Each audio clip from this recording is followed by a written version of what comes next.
Good morning students, आज हम vector के लास्ट लेक्चर को शुरू करेंगे और वो लेक्चर नंबर 9 है हमारा। तो आज हम इसको लास्ट में पढ़ा रहे हैं और मैं सिर्फ 2 ही टॉपिक कवर करूंगा। तो पहला टॉपिक ये रहा और दूसरा मैं अगली स्लाइड पे दिखा दूंगा, वो भी बहुत इंपॉर्टेंट टॉपिक है। वहाँ कंफ्यूजन भी बहुत होते हैं अगले टॉपिक में, तो वो लास्ट में डिस्कस करता हूँ मैं आपके साथ। ये बहुत इजी सा क्वेश्चन है और इस टाइप का क्वेश्चन 1 मार्क्स में आ जाता है। Relation between dot and cross. आप डॉट के फार्मूले भी जानते हैं, क्रॉस के भी जानते हैं। अब एक ऐसा फार्मूला जिसमें डॉट और क्रॉस दोनों दिखे, तो ऐसा फार्मूला क्या होगा कि शुरू में हमने डॉट पढ़ा a डॉट b, उसका स्क्वायर कर दीजिए। फिर बाद में हमने क्रॉस पढ़ा तो a क्रॉस b की लेंथ का स्क्वायर, और इक्वल टू लिखेंगे a की लेंथ का स्क्वायर और b की लेंथ का स्क्वायर। याद कर लीजिए, बहुत इजी है मेरे ख्याल से याद करना। a dot b whole square, a cross b की लेंथ का स्क्वायर और इक्वल टू a की लेंथ का स्क्वायर और b की लेंथ का स्क्वायर। ठीक है, अब शुरू करते हैं क्वेश्चन। क्वेश्चन कहता है कि फाइंड a डॉट b। आज हमें a डॉट b निकालना है और क्या क्या गिवन है वो देख लेते हैं। वेक्टर a की लेंथ गिवन है, वेक्टर b की लेंथ भी गिवन है और a क्रॉस b की लेंथ भी गिवन है। तो जिस क्वेश्चन में हमें क्रॉस भी पता हो और डॉट भी पता हो, तो दोनों दिख रहे हो जिस क्वेश्चन में, तो आपको एकदम इसी रिलेशन के बारे में सोचना है कि ये क्वेश्चन इसी रिलेशन से होगा, क्योंकि यही क्वेश्चन ऐसा है जिसमें डॉट और क्रॉस दोनों दिखते हैं। एक चीज चलिए फाइंड आउट करनी है, लेकिन एक गिवन है, तो जब भी दोनों के बारे में बात की गई है तो वो आपको रिलेशन ही हेल्प करेगा। तो पहले मैं गिवन लिखता हूँ कि मुझे 3 इंफॉर्मेशन गिवन है, मैंने लिखी। फिर मुझे ये निकालना है, फाइंड आउट करने का साइन डाल दिया। फिर लिख रहे हैं वी नो ए रिलेशन, कि हम एक रिलेशन जानते हैं। यही फार्मूला हमने यहाँ पे लिख दिया। अगर ये फार्मूला हमें याद है तो हमने यहाँ पे लिख दिया। अब हमें जिसकी वैल्यू निकालनी है वो है a डॉट b।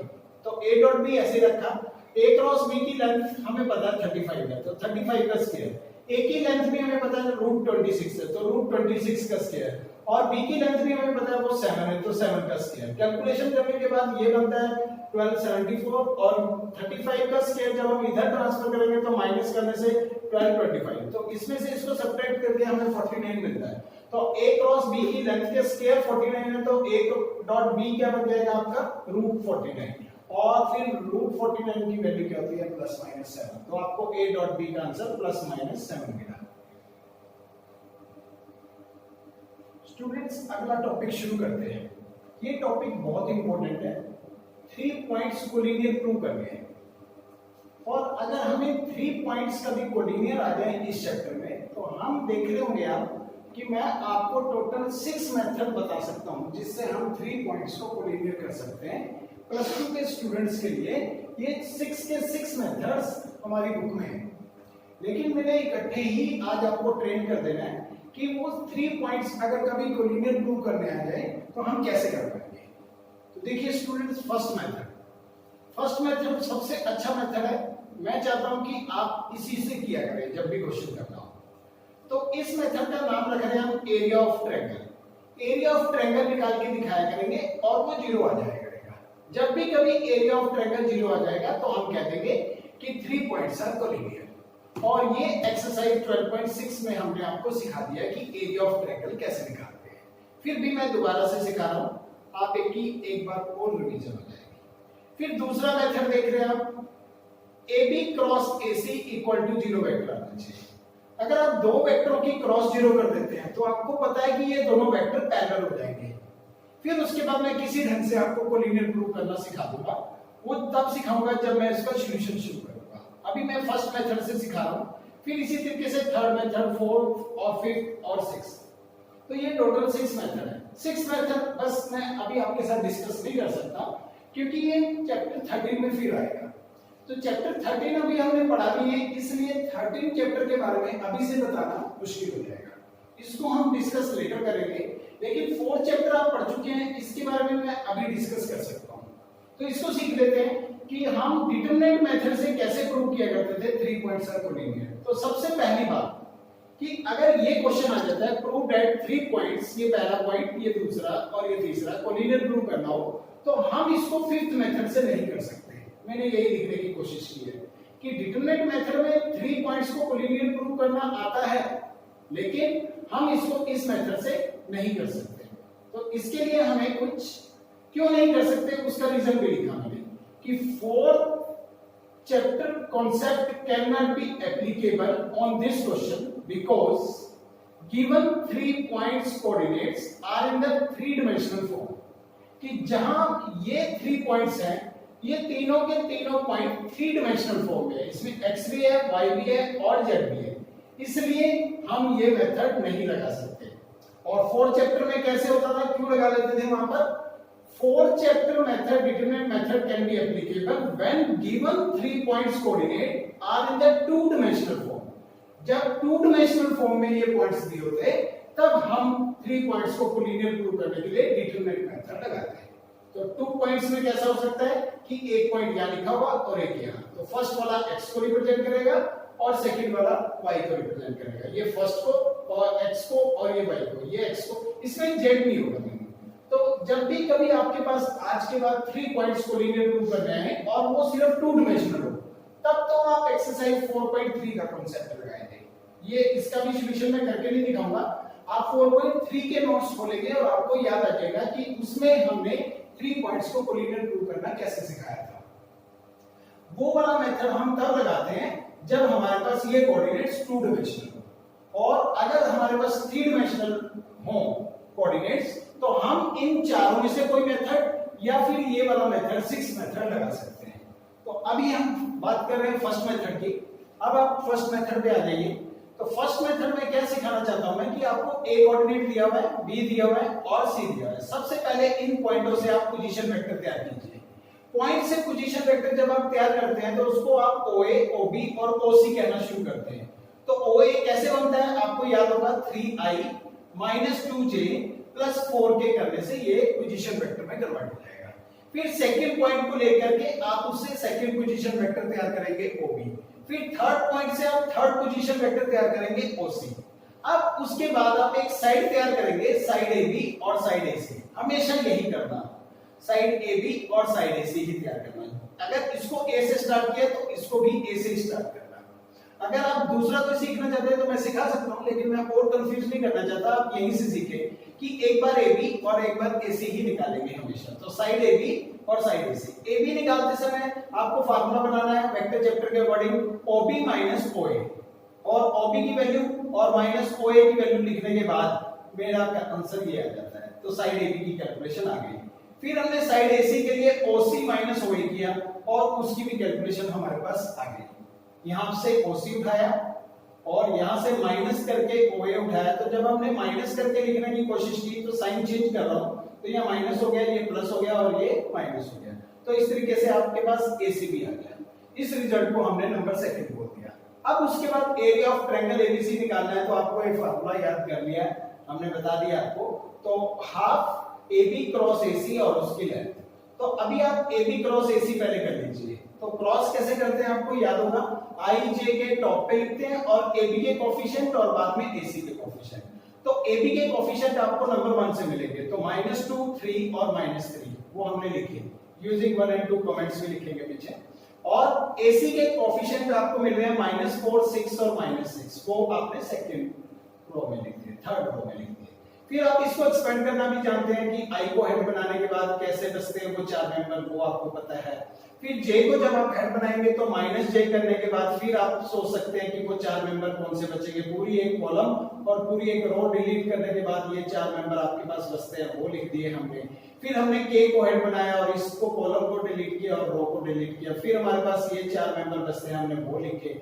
और उसके बाद जब ये 2/2 में कन्वर्ट हो जाता है डिटरमिनेंट, तो उसको सॉल्व करने का मेथड होता है right hand value minus left hand value. तो उस नॉलेज से -18 और यहाँ पे +18 बनेगा और यहाँ पे +12 और यहाँ पे -12। इसी तरीके से यहाँ -12 और यहाँ पे +12 बनेगा। तो आपका 0i 0j और 0k बन गया। ये आपने AB क्रॉस AC कर दिया।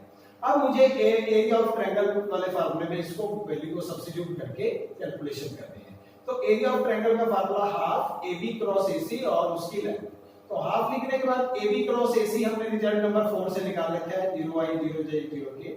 और जब उसकी लेंथ निकालना शुरू करेंगे तो 0 का स्क्वायर प्लस -0 का स्क्वायर प्लस 0 का स्क्वायर और होल का रूट। कैलकुलेशन करने से आपका 0 आता है। तो आप कहेंगे कि क्योंकि हमारा एरिया ऑफ ट्रायंगल 0 आ गया है, so given 3 points are collinear. तो आपके वो 3 पॉइंट्स कोलिनियर हो गए।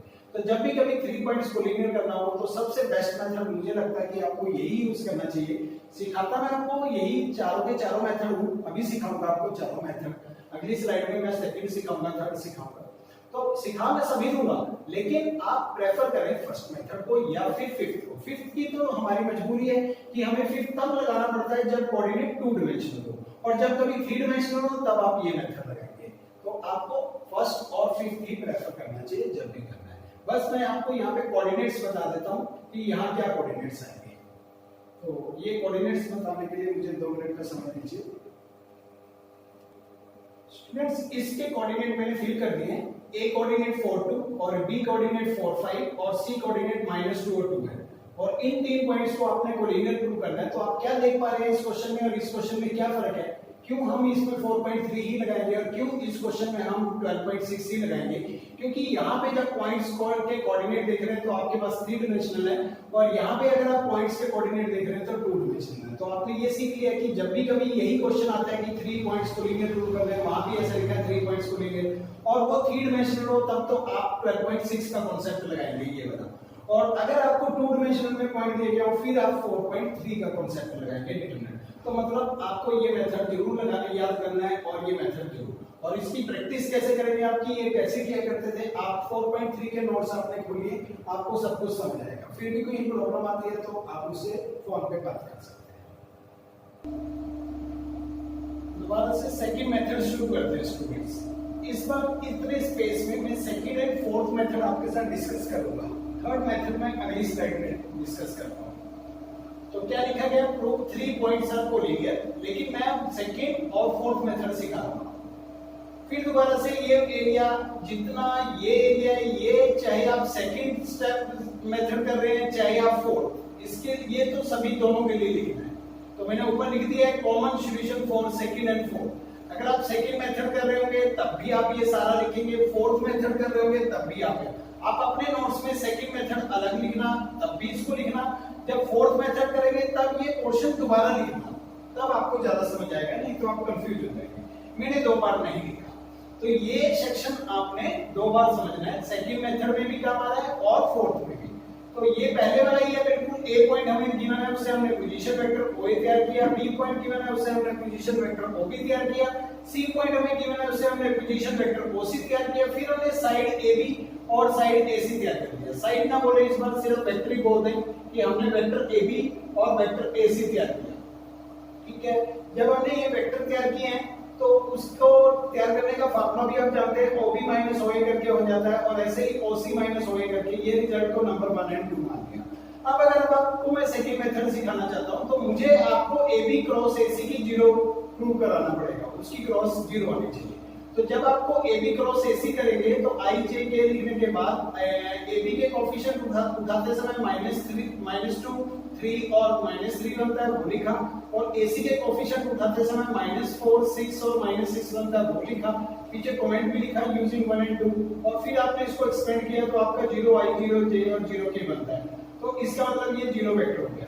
तो अगर आपका AB क्रॉस AC 0 वेक्टर हो जाता है तो उससे आप ये कह सकते हैं कि 2 वेक्टर क्या हुए, पैरेलल। क्योंकि ये आपको सिखाया गया था 12.6 एक्सरसाइज में कि अगर 2 वेक्टर की क्रॉस मल्टीप्लिकेशन 0 आ जाती है तो आप उन दोनों वेक्टर को पैरेलल कहेंगे।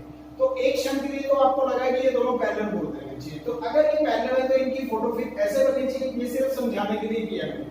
तो इनका माइंड में जो आपके मतलब पिक्चराइजेशन है वो यही बनती है कि AB नीचे रहा होगा और AC ऊपर रहा होगा, तो वो दोनों पैरेलल हो गए। लेकिन क्या ये आपको सच लग रहा है कि ये 2 वेक्टर सच में पैरेलल है? क्योंकि एक पॉइंट तो इनमें कॉमन है, तो वो दूर दूर कैसे हो सकते हैं? तो एक पॉइंट तो इससे मैच करना चाहिए था, तो वो दूर नहीं हो सकता। तो ये वाला पिक्चराइजेशन तो आपके माइंड में अगर आप ये बना के बैठे हैं तो गलत है। तो कोलिन ये पैरेलल तो कभी हो ही नहीं सकते। क्यों? क्योंकि इनमें एक पॉइंट कॉमन है, और फिर अगर इसमें एक पॉइंट कॉमन है तो आपको एक पॉइंट बीच में रखना पड़ेगा, और इधर से आप AB भी बना सकते हैं और यहीं पे खड़े होकर आप AC भी बना सकते हैं, क्योंकि एक पॉइंट इनमें कॉमन है। तो हमने यही कहने की कोशिश की है कि अगर 2 वेक्टर की क्रॉस मल्टीप्लिकेशन 0 हो जाती है उससे एक क्षण के लिए तो जरूर लगता है कि दोनों वेक्टर पैरेलल है, लेकिन पैरेलल नहीं कहे जा सकते क्योंकि इनमें एक पॉइंट कॉमन आ गया। फिर हमने यही लिखा कि but here point A is common, so given 3 points ABC ना लिख करके मैंने BAC इसलिए लिखा क्योंकि पिक्चराइजेशन ऐसे सेट बैठती है। तो बी ए सी, अगर यहाँ पे ए पॉइंट कॉमन है तो आपको ए पॉइंट बीच में बोलना पड़ेगा, तो B A C are collinear. तो मुझे लगता है कि ये कई बार बच्चों को समझ नहीं आता कि सर ये क्या लिखा आपने, ये क्या लिखा, तो इसलिए मैं नहीं चाहता कि आप सेकंड मेथड प्रेफर करें, लेकिन मैंने आपको एक बार नॉलेज जरूर दी है कि सेकंड मेथड भी होता है इसका कोलिनियर प्रूव करने के लिए। अब आप फोर्थ मेथड समझने की कोशिश करें। तो फोर्थ मेथड आपको ये सिखाता है कि पहले वेक्टर में और दूसरे वेक्टर में मुझे लैम्डा का फर्क दिखाना पड़ेगा। अगर दो वेक्टरों में मैं लैम्डा का फर्क दिखा दूंगा तब भी हम कोलिनियर प्रूव कर सकते हैं। तो यहाँ पे समझने की कोशिश करें, जब आपने AB और AC दो वेक्टर तैयार किए तो इनमें और इसमें मैं लैम्डा का फर्क कैसे दिखा सकता हूँ। अगर मैं यहाँ से 2 कॉमन ले लेता हूँ तो आपका 100% AB बन जाएगा। चेक कर लीजिए आप, जैसे ही आप यहाँ से 2 कॉमन लेते हैं AC वाले पोर्शन में से, ये 2 आपने कॉमन लिया तो अंदर जो बचता है वो वाला AC आपका AB बन जाएगा। मैंने थोड़ा सा रॉन्ग लिख दिया,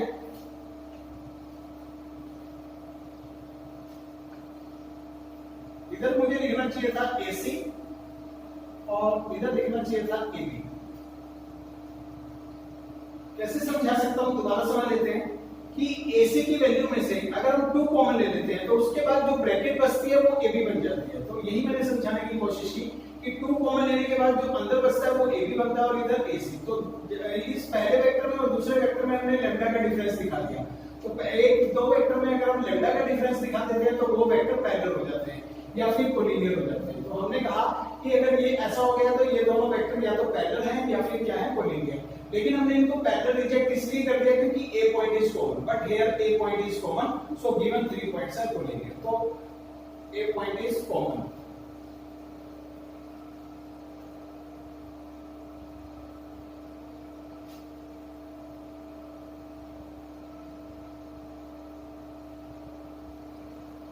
ऐसे पढ़ें students, AC equal to 2 times AB हो गया, तो पहले वेक्टर में और दूसरे वेक्टर में लैम्डा का डिफरेंस दिखा दिया हमने।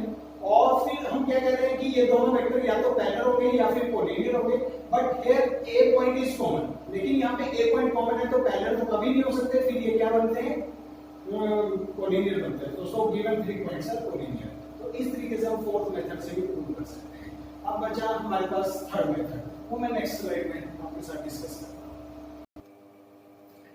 स्टूडेंट्स, अब मैं थर्ड मेथड से 3 पॉइंट्स को कोलिनियर प्रूव करना सिखाता हूं। थर्ड मेथड में हमें सिखाना है कि sum of any 2 lengths equal to third length होनी चाहिए। आप 3 तरह की लेंथें निकालेंगे क्वेश्चन में, AB की लेंथ, BC की लेंथ और CA की लेंथ, और किन्हीं दो का टोटल तीसरी के बराबर। हम नहीं कह रहे कि AB और BC का टोटल हो, क्या पता AB और CA का भी हो सकता है। तो किन्हीं दो का टोटल तीसरी लेंथ के बराबर आना चाहिए। तो देखते हैं कैसे होता है। ए क्वेश्चन से हमने OA तैयार किया, पोजीशन वेक्टर।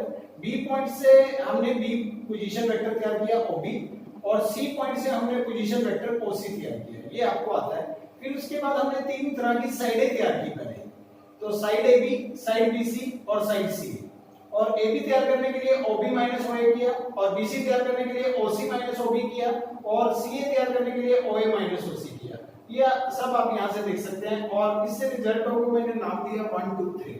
फिर आप इन तीनों वेक्टर्स की तीनों साइड्स की लेंथ निकालेंगे, साइड AB की भी लेंथ और साइड BC की भी लेंथ और साइड CA की भी लेंथ। तो जब आप इनकी तीनों की लेंथ निकालेंगे तो मैं आपको AB की लेंथ निकालना सिखा रहा हूं।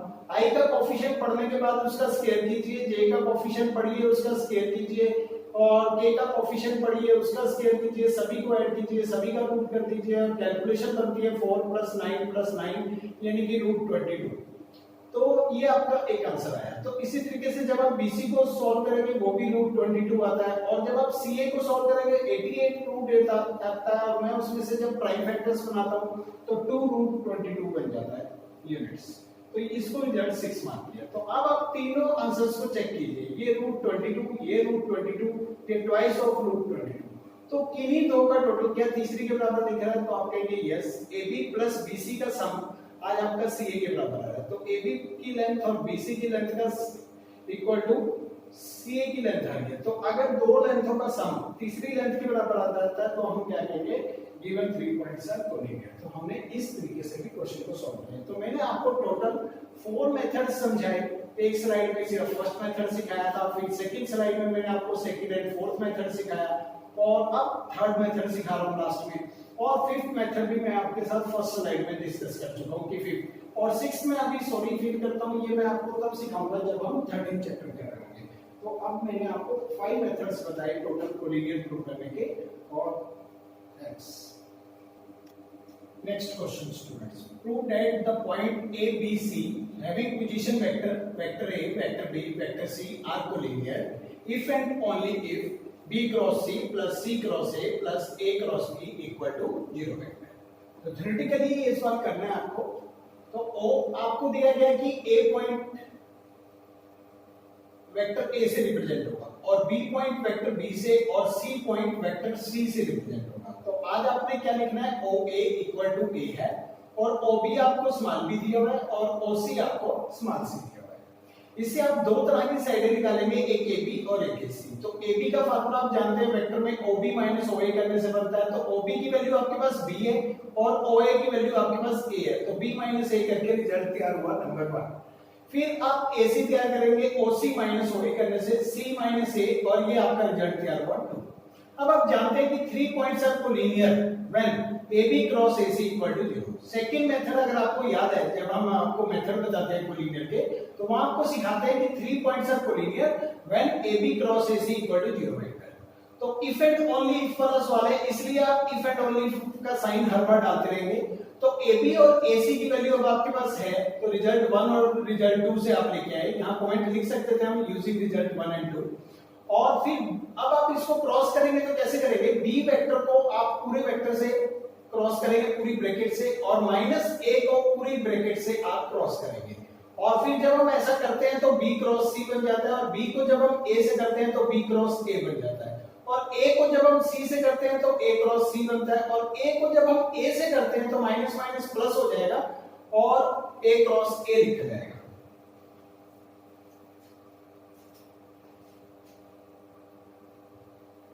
A cross A, same vector को सेम वेक्टर से अगर हम क्रॉस करते हैं तो वो 0 हो जाता है, ये आपको पता है। और अगर साइक्लिक ऑर्डर की बात करें तो B क्रॉस C नाम ठीक है, A क्रॉस B होना चाहिए था। अगर मैं इसको A क्रॉस B करना चाहता हूं तो आपको साइन चेंज करना पड़ेगा, क्योंकि ये फार्मूला है क्रॉस में कि अगर आप B क्रॉस A को A क्रॉस B लिखना चाहते हैं तो बाहर माइनस आ जाता है, इस वजह से प्लस हो जाएगा।